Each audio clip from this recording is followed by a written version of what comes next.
Bonjour, je suis heureux de vous retrouver après notre précédent entretien où j'ai essayé de montrer dans cette incarnation du Fils de Dieu que Jésus était l'incarnation de la miséricorde. Il était totalement miséricordieux. Je pourrais dire que Dieu n'est pas plus miséricordieux que l'est Jésus. Et j'avais cité ce grand texte de Saint Jean de la Croix dans la montée du Carmel, au livre 2, chapitre 22. Je voudrais juste, pour commencer ce deuxième entretien, relire ce que je vous avais lu, car il me semble qu'il y a là quelque chose de très important. C'est Dieu qui répond à des personnes qui auraient des désirs de révélation, de mieux comprendre. Dieu pourrait lui répondre « Fixe les yeux sur mon Fils seul, car j'ai tout renfermé en lui, j'ai tout dit et tout révélé. Tu trouveras en lui au-delà de ce que tu peux désirer et demander. Tu demandes une parole, une révélation, une vision partielle. Si tu attaches les yeux sur lui, tu trouveras tout en lui. Il est toute ma parole, toute ma réponse. Il est toute vision, toute révélation. Je vous ai tout répondu, tout dit et tout manifesté, tout révélé en vous le donnant pour frère, pour compagnon, pour maître, pour héritage et pour récompense. » Et donc nous allons méditer sur la sainteté de Dieu. Cette sainteté de Dieu qui est caractéristique dans toute la Bible. On pourrait dire que cette sainteté de Dieu est manifestée dans l'écrit biblique par une affirmation toute simple que l'on ne trouve pas dans les autres religions naturelles, les autres religions qui existent autour du peuple hébreu, la religion en Égypte, la religion chez les Chaldéens, les religions en Syrie. Non, il y a quelque chose de tout à fait particulier. C'est qu'il y a une séparation qui est grandiose, une séparation abyssale, une séparation entre Dieu et tout le reste, toute la création, toute l'humanité. Et quelle est cette séparation? Elle est mentionnée par le fait que Dieu est créateur. Voilà, Dieu est créateur. Je crois en Dieu, le Père Tout-Puissant, créateur. Voilà. Tout vient de lui. Alors que dans les autres religions, dans les autres affirmations de divinité, c'était une émanation de ce que nous vivons, de ce qui existe. Là, il ne s'agit pas d'une émanation, c'est tout l'inverse. C'est que Dieu existe et tout vient de lui, il est le créateur. Et cette idée de création résonne dans la Bible comme une idée de séparation. Il y a une séparation. Et nous avons cela, par exemple, dans le livre du prophète Osée. Et dans le livre du prophète Osée, au chapitre 11, verset 9, il y a cette grande séparation qui est dite, si je peux dire, par le prophète Osée, qui nous instruit de façon très simple. Osée au chapitre 11, verset 9. Je vous invite, si vous avez votre Bible, à l'ouvrir. On va parcourir la Bible comme nous l'avons fait la dernière fois. Et le prophète Osée, au chapitre 11, voilà, va nous rappeler quelque chose de très fondamental. Au verset 1 du chapitre 11, nous avons cet amour de Dieu pour Israël, pour son peuple. Quand Israël était jeune, je l'ai aimé. Et d'Égypte, j'ai appelé mon fils. Voilà, on revient sans arrêt sur cet acte fondamental de la libération d'Égypte, la libération du peuple de servitude. Voilà. Et bien sûr, le peuple est infidèle, le peuple n'accomplit pas la loi de Dieu. Le peuple est idolâtre, comme nous l'avons vu la dernière fois. Et alors, voici la question que Dieu pose. Comment te traiterai-je, Éphraïm? Comment te livrerai-je, Israël? Comment te traiterai-je comme Adma? Te rendrai-je comme Kevoïm? Mon cœur est bouleversé en moi. En même temps, ma pitié s'est émue. Je ne donnerai pas cours à l'ardeur de ma colère. Je ne reviendrai pas détruire Éphraïm, car je suis Dieu et non pas homme. Au milieu de toi, je suis saint. Voilà. Car je suis Dieu et non pas homme. Voilà. Qu'est-ce qui se passe dans le cœur de Dieu pour ne pas condamner Israël? Nous l'avons vu la dernière fois, c'est que Dieu est miséricordieux. Voilà la grande caractéristique de Dieu. Dieu est miséricordieux et les hommes ne le sont pas du tout. C'est Dieu qui est miséricordieux. Eh bien, nous avons cette grande affirmation, car je suis Dieu et non pas homme. Voilà la grande séparation entre Dieu et les hommes.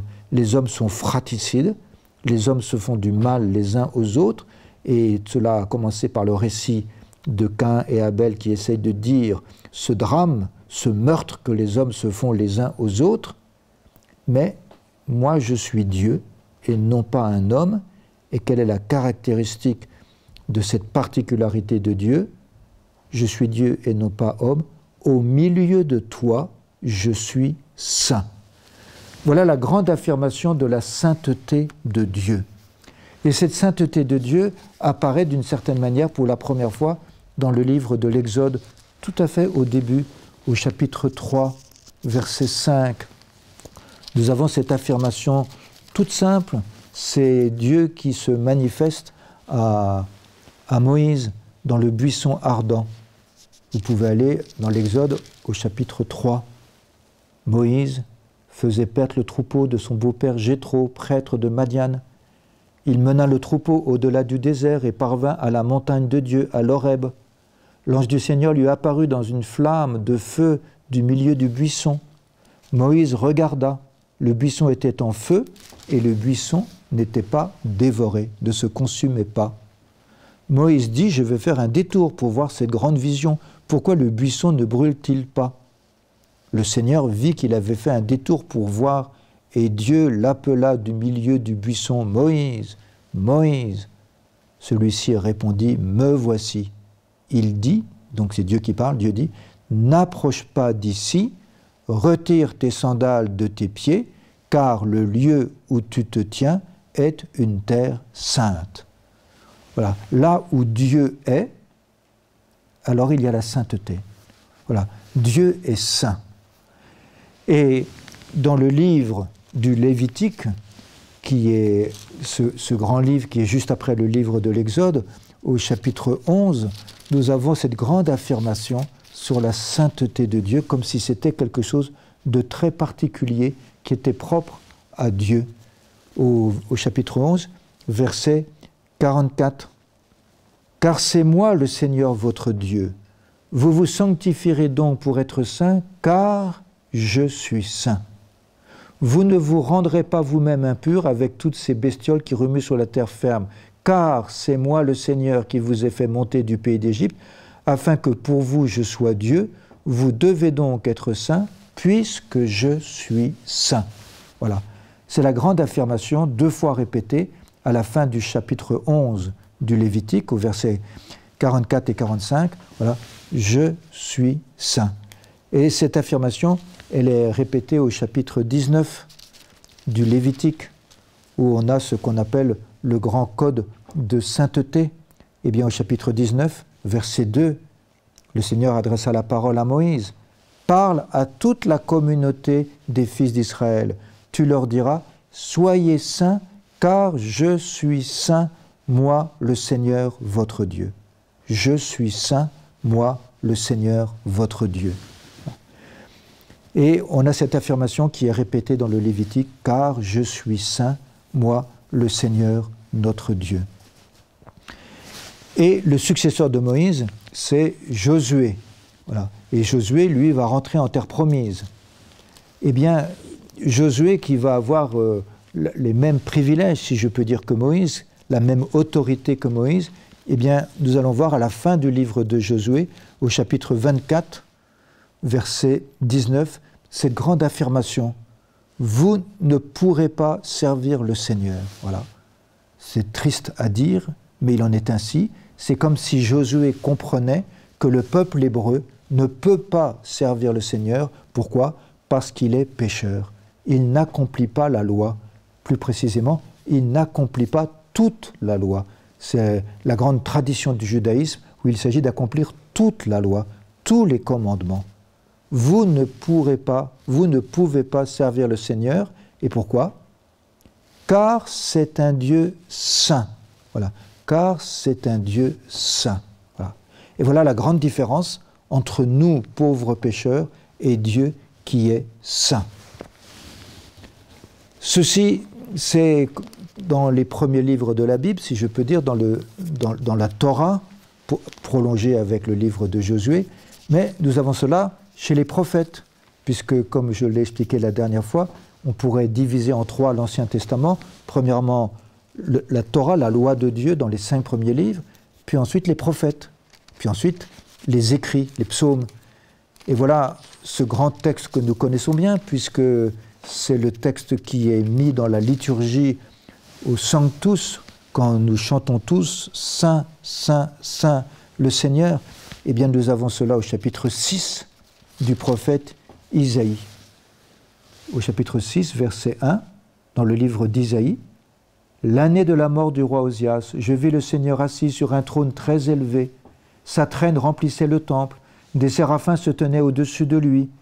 Ils avaient chacun 6 ailes, 2 pour se couvrir le visage, 2 pour se couvrir les pieds et 2 pour voler.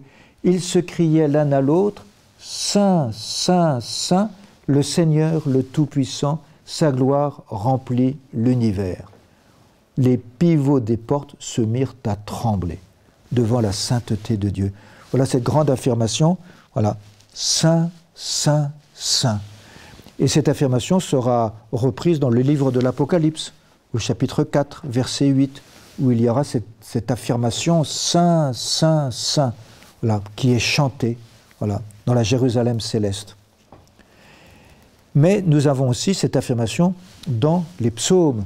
Et je prends par exemple le psaume 99, verset 9. Je vous invite à aller à ce psaume 99. Nous avons la même affirmation que dans le Lévitique, « Car il est saint, le Seigneur, notre Dieu ». Voilà cette grande perspective. Dieu est saint et pas nous. Dieu est saint. Voilà la grande affirmation. Exaltez le Seigneur notre Dieu, prosternez-vous vers sa montagne sainte, car il est saint, le Seigneur notre Dieu. Mais va arriver une autre affirmation, c'est que si Dieu est saint, car il est saint, si nous chantons Saint, Saint, Saint, alors Dieu va être appelé le Saint d'Israël. C'est plus simplement un adjectif, c'est un substantif, le Saint d'Israël. Et vous savez cela dans le psaume 71, verset 22. Au verset 12, « Dieu ne t'éloigne pas de moi, mon Dieu, viens vite à mon aide. » Voilà. « Pour moi, je ne cesse pas d'espérer et je persiste à chanter tes louanges. » Et puis on a, au verset 22, « Alors je m'accompagnerai de la harpe pour te célébrer, mon Dieu, et ta fidélité. Sur la cithare, je jouerai pour toi, Saint d'Israël. » Voilà. Voilà cette grande affirmation qui est centrale, puisqu'on répète juste après, « Je jouerai pour toi, mes lèvres chanteront de joie. » Voilà. On a cette grande affirmation, le Saint d'Israël. Dieu est le Saint, par excellence. Et cela est caractéristique aussi dans le livre d'Isaïe, dans le prophète Isaïe. Je vous invite à retourner dans le prophète Isaïe, au chapitre 40, verset 25, où nous allons voir cette expression, ce substantif. Voilà, Dieu est le Saint. Voilà. Et au chapitre 40 d'Isaïe, au verset 25, je vous lis. « À qui pourriez-vous m'assimiler? À qui serais-je identique? Dit le Saint. » Voilà, on ne parle même pas de Dieu, mais on dit le Saint. C'est Dieu lui-même. Voilà, comment on appelle Dieu le Saint. Et cela, quelques versets plus loin, au chapitre 41, verset 20, on a la même chose. Au verset 19 du chapitre 41, « Je mettrai dans le désert le cèdre, l'acacia, le myrte et l'olivier. J'introduirai dans la steppe le cyprès, l'orme et le buis ensemble. » Et donc on va voir la fécondité dans le désert. Voilà. « Je ferai jaillir des fleuves sur les coteaux pelés, des sources au milieu des ravines. Je transformerai le désert en étang et la terre aride en fontaine. » Voilà que Dieu donne abondance de biens à son peuple Israël. Et pourquoi tout cela? afin que les gens voient et sachent, qu'ils s'appliquent et saisissent ensemble que la main du Seigneur a fait cela, que le Saint d'Israël l'a créé. Voilà, celui qui est à l'origine de tout et de tous ces biens qu'il nous donne, c'est le Saint d'Israël, le Créateur. Et je termine le prophète Isaïe en allant au chapitre 43. Vous pouvez aller au chapitre 43, à partir du verset 1, et nous allons voir comme un résumé de tout ce que Dieu fait. Mais maintenant, ainsi parle le Seigneur qui t'a créé, Jacob, qui t'a formé, Israël. Ces deux verbes créer et former, c'est les deux verbes du Créateur, de Dieu qui crée. Ne crains pas, car je t'ai racheté, je t'ai appelé par ton nom, tu es à moi. Si tu passes à travers les eaux, je serai avec toi. À travers les fleuves, ils ne te submergeront pas. Si tu marches au milieu du feu, tu ne seras pas brûlé, et la flamme ne te calcinera plus en plein milieu. Car moi, le Seigneur, je suis ton Dieu, le Saint d'Israël, ton Sauveur. Voilà cette grande affirmation comme quoi Dieu est appelé le Saint. Le Saint d'Israël, parce que c'est effectivement celui qui va susciter le peuple d'Israël. Et ainsi, nous avons vu de façon toute simple, dans le prophète Isaïe, cette formule raccourcie, si je peux dire à l'extrême, Dieu est le Saint. Voilà. Voilà la grande caractéristique de Dieu. Nous avons vu dans le précédent entretien que Dieu est le miséricordieux, le Harum. Eh bien là, Dieu est le Kadosh, il est le Saint. Voilà. Le Saint par excellence, le Saint unique. Voilà. Il n'y en a pas d'autre que lui. Voilà. Et si c'est ainsi que Dieu est, alors que se passe-t-il quand nous regardons Jésus, qui est le Verbe incarné, qui est Dieu incarné? Voilà. L'incarnation du Fils de Dieu que nous célébrons dans ce jubilé de l'année 2025. Eh bien, nous avons cette formule déjà dans le livre de l'Apocalypse, au chapitre 15, verset 4, en s'adressant à Jésus, l'agneau de Dieu, « Toi seul es saint ». Voilà. « Toi seul es saint ». Et donc déjà, l'Apocalypse comprend que celui qui est né de Marie et qui a reçu le nom de Jésus 8 jours après, toi seul es saint. C'est ce que nous chantons dans le Gloire à Dieu, dans le Gloria, à chaque fois que nous le chantons à l'Eucharistie. Toi seul es saint. Déjà, nous comprenons qu'il y a quelque chose de très particulier chez Jésus, c'est qu'il est comme Dieu. Il a la même sainteté que Dieu. Toi seul es saint. Et d'ailleurs, dans les évangiles, si nous allons par exemple à l'évangile de saint Marc, au chapitre 1, vous vous souvenez que dans saint Marc, au chapitre 1, il y a comme une condensation de la révélation. Saint Marc, dès le début de son évangile, nous dit tout. Souvenez-vous que nous avions vu Jésus bouleversé de miséricorde quand il guérit le lépreux.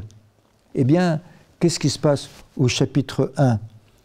Il y a cette grande affirmation avec la rencontre d'un homme possédé, au chapitre 1, verset 23.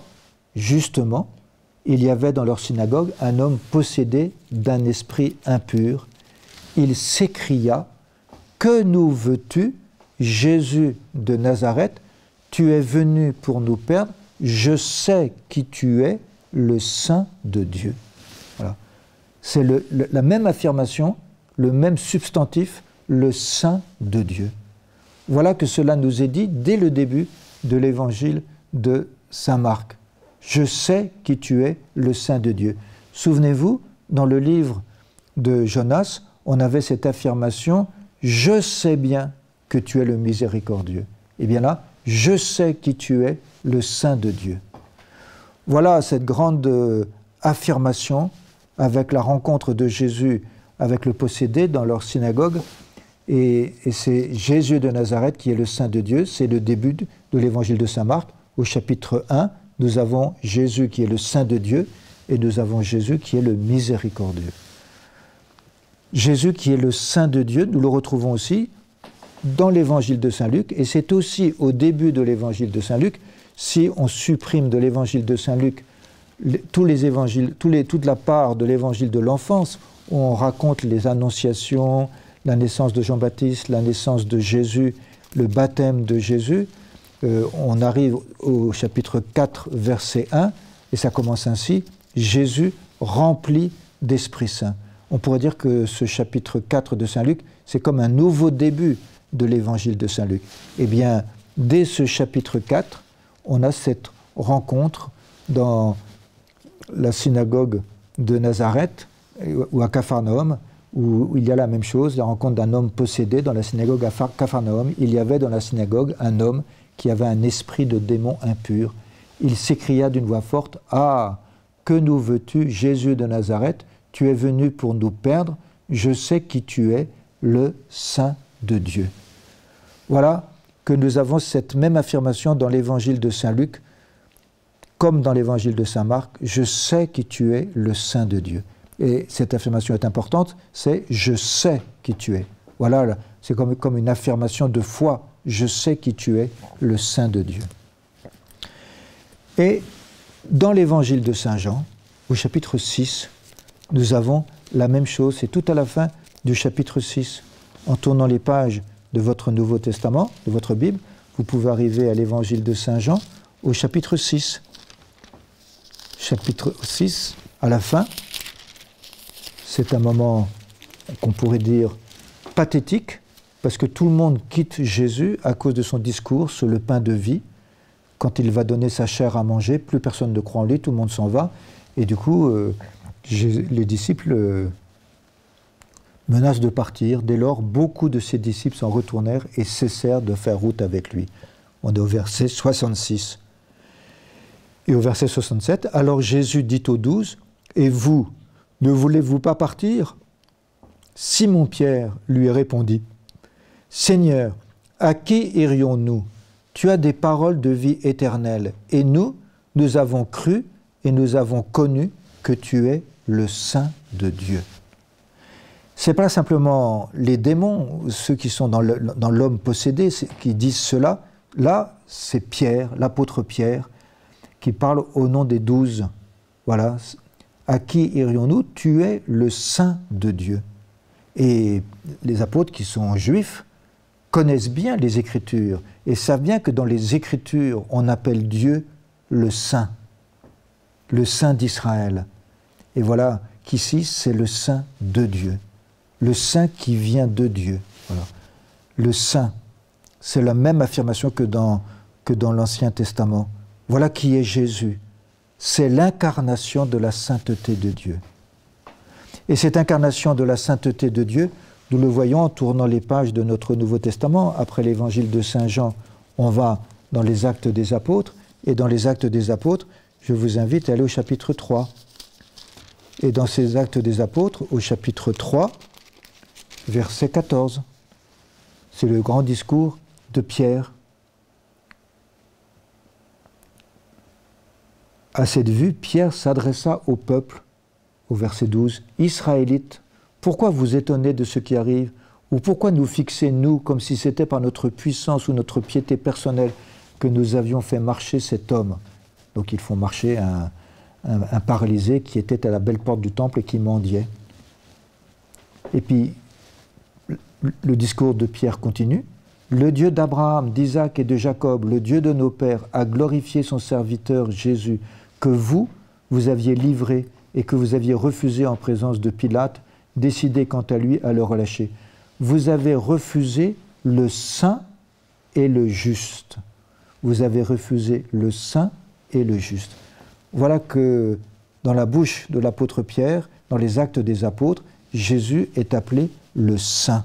Voilà. Il est le saint. Et si on va un peu plus loin, au chapitre 4, donc un peu plus loin dans les Actes des Apôtres, au chapitre 4, versets 27 et 30, eh bien nous avons la même chose, c'est le discours de Pierre et Jean, et ils vont parler de Jésus comme étant le saint serviteur. Voilà. Contre Jésus, ton saint serviteur. Voilà que Jésus a le grand qualificatif de serviteur, c'est le titre le plus honorable qui soit, serviteur de Dieu, mais il n'est pas simplement serviteur de Dieu, il est le saint serviteur. Et si on continue dans les Actes des Apôtres, un peu plus loin, au chapitre 13, verset 35. Alors c'est le discours de Paul au verset 16. Paul alors se leva, fit signe de la main et dit « Israélites, et vous qui craignez Dieu, écoutez-moi, le Dieu de notre peuple d'Israël a choisi nos pères, etc. » Donc c'est le grand discours. Et puis on arrive au verset 35. Voilà. Nous aussi, nous vous annonçons au verset 32 cette bonne nouvelle, la promesse faite au Père, Dieu l'a pleinement accomplie à l'égard de nous, leurs enfants, quand il a ressuscité Jésus, comme il est écrit au psaume 2, « Tu es mon fils, moi aujourd'hui je t'ai engendré ».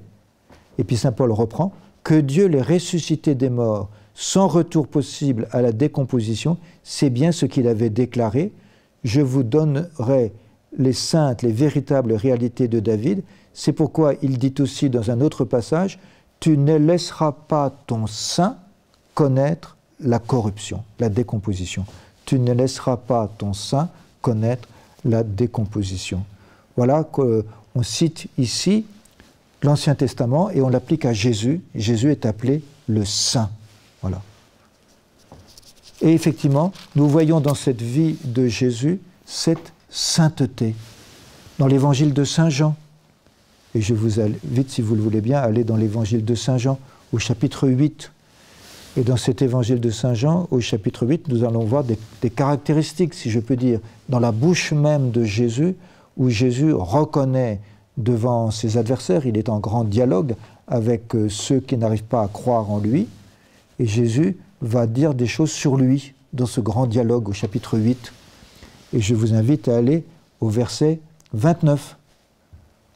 Vous voyez, dans ce grand dialogue, au verset 27, « Ils ne comprirent pas qu'il leur avait parlé du Père. Jésus leur dit alors, « Lorsque vous aurez élevé le Fils de l'homme, vous connaîtrez que je suis, et que je ne fais rien de moi-même.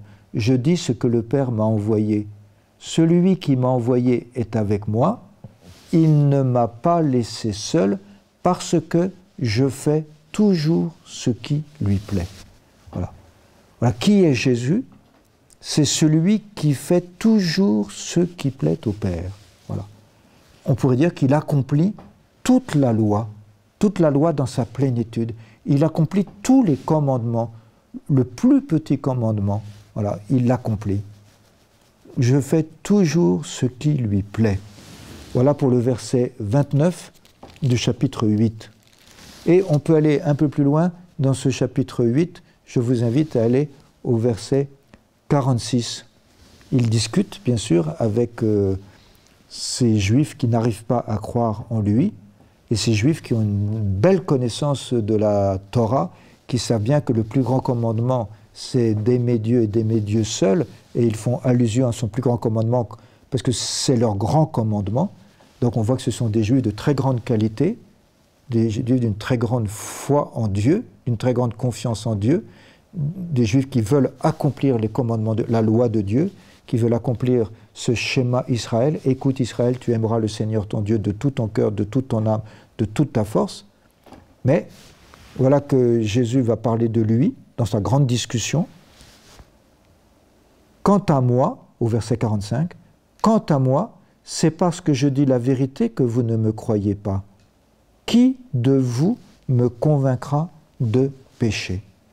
Qui de vous me convaincra de péché ? Voilà que Jésus reconnaît lui-même qu'il ne pêche pas, il ne commet aucun péché. Il est semblable à nous en tout, hormis le péché. Voilà quelque chose de la sainteté de Jésus. Et cette sainteté de Jésus, on peut aussi la voir au chapitre 15, verset 10, quand Jésus fait comme une confidence sur lui-même.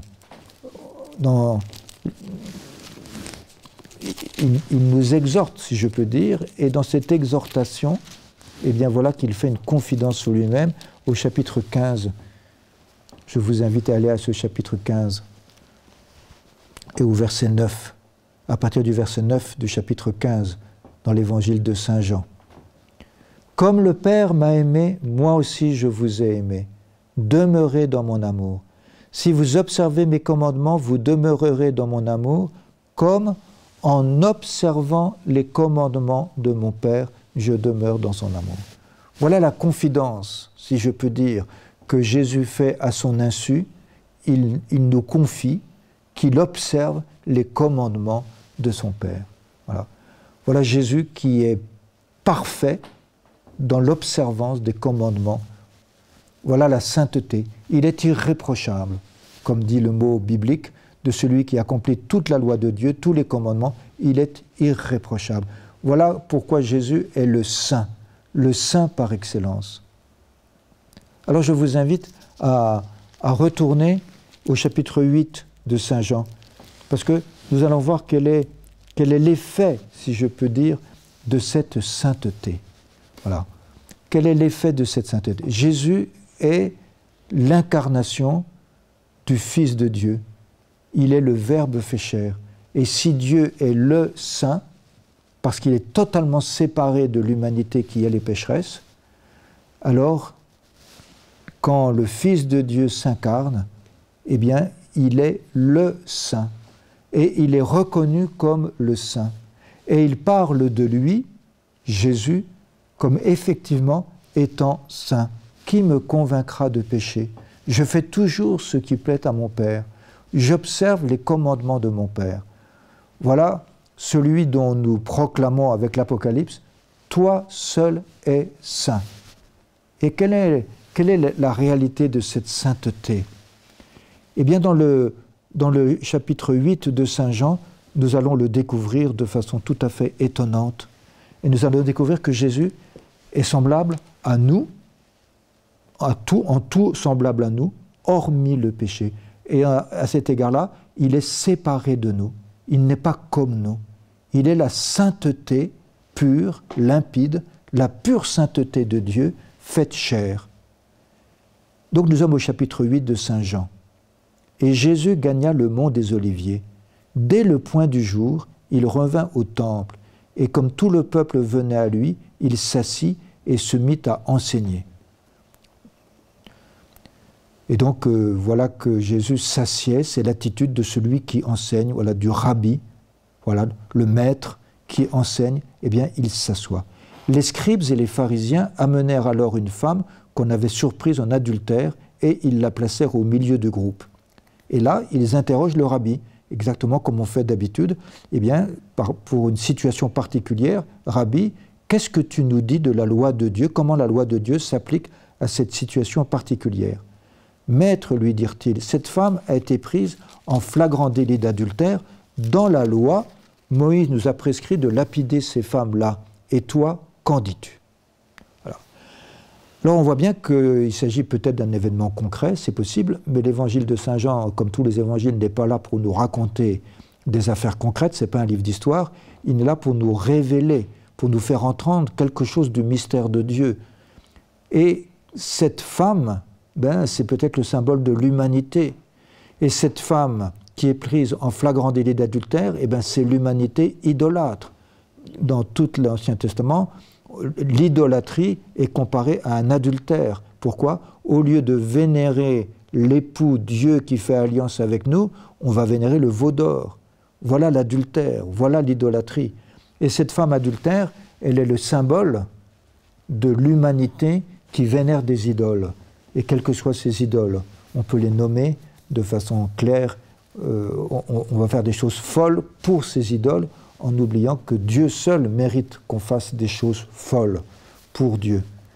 Bref, voilà que Jésus est face à cette femme qui a été prise en flagrant délit d'adultère, c'est-à-dire Jésus est face à cette humanité prise en flagrant délit d'idolâtrie.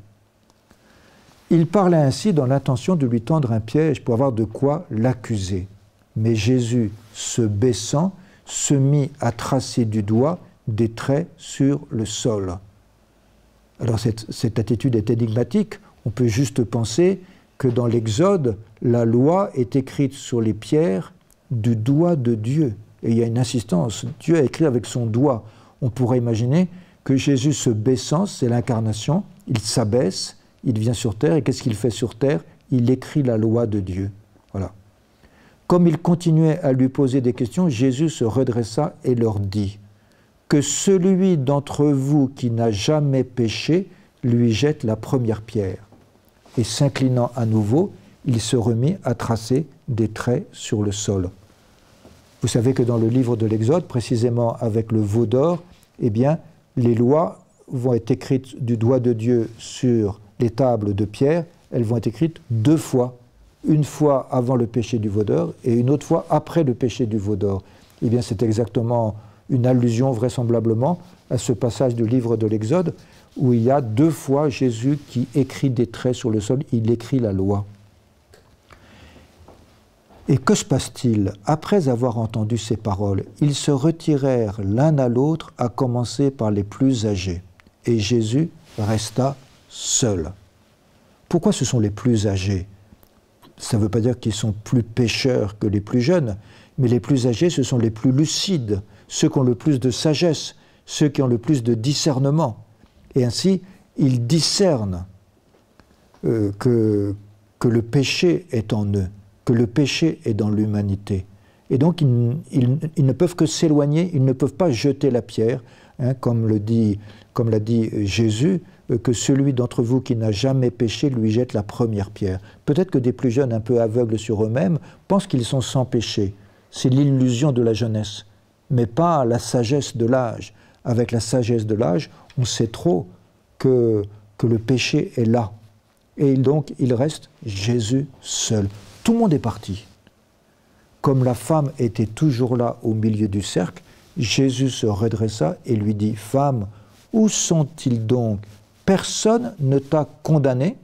Elle répondit « Personne, Seigneur. » Et Jésus lui dit « Moi non plus, je ne te condamne pas, va et désormais ne pêche plus. » Voilà qu'il y a ce face-à-face entre Jésus seul et cette femme qui symbolise l'humanité idolâtre, l'humanité pécheresse. Et qu'est-ce que produit ce face-à-face? Eh bien, la sainteté de Dieu, la sainteté incarnée qu'est Jésus, sanctifie. Non seulement elle ne condamne pas, mais plus encore, elle va supprimer le péché. Va et désormais ne pêche plus. Voilà le résultat, si je peux dire, de cette sainteté de Dieu, de celui qui est le Saint incarné, dans ce jubilé de l'incarnation du Fils de Dieu, dans ce jubilé ordinaire, dans ce jubilé 2025, quand nous méditons sur la signification de ce jubilé, alors nous découvrons que le Saint d'Israël, Dieu lui-même, Dieu seul, eh bien, s'est incarné. C'est la sainteté incarnée. Jésus, c'est la sainteté incarnée. Et à chaque fois que Jésus est face à l'humanité pécheresse, sa sainteté sanctifie.